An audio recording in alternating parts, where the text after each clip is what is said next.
On va faire un quiz. Vous adorez les quiz. Non, mais ça, vous avez fait des études littéraires. Mais vous. oui, mais bon. Bah, voilà, comme Catherine, vous avez ça en commun. Oui, c'est ça, Cagne toutes les classes deux. prépa Cagne. Bon, bah alors, Oh là là, je vais... parce que alors, ce qui est extraordinaire dans le bouquin, j'ai joué avec ça en intro de l'émission, mais bref, c'est de voir à quel point notre culture est irriguée par la mythologie grecque, et notamment notre vocabulaire. Donc, je vous cite des mots, et vous me dites si ça vient ou pas. Il y a des pièges, hein. Bah oui, mais je me doute Alors, avec vous qu'il y a des pièges. Une mégère que n'est pas Marine Plantec, évidemment.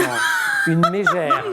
Mais non, mais elle était vexée que je disais traite de mégère tout à l'heure. Et je dois dire quoi là Si ça vient de la mythologie grecque ou pas? Oui, Bien, trop forte. très bien. Explication. Bravo. Les mégères, oui, qu'on appelait aussi les furies, c'était 3 femmes et qui étaient vraiment des déesses vengeresses, hein, donc qui étaient terribles, terrifiantes. Ah bah voilà. Elles ont une ça qu'on sale dit tête, mégère. quand même. En plus. Un Pandore.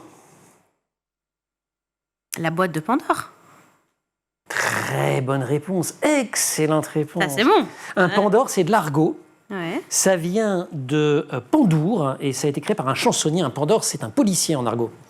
C'est Pas quand même génial. un flic, mais Pandore, quoi. C'est pareil, c'est de l'argot. Ok. Or, la boîte de Pandore, vous avez bien raison. La boîte de Pandore. Pandore, c'est la première femme de l'humanité. Et alors, évidemment, hein, comme les Grecs sont des gros misogynes, c'est l'origine, l'origine du mal. Ça, c'est dit. Voilà. Et donc, Pandore, un jour, se retrouve devant une jarre sur laquelle il y a écrit en gros « Ne m'ouvrez pas ».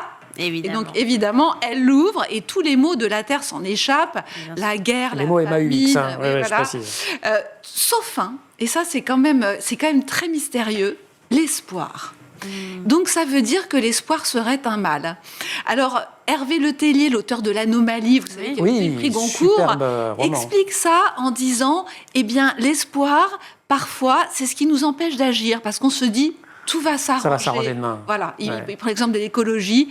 Et donc, alors, est-ce que c'est ce sens-là le mystère reste entier parce que dans le mythe, l'espoir reste quand même prisonnier. Or, cet espoir qui nous fait un peu nous leurrer, il est quand même parmi les hommes.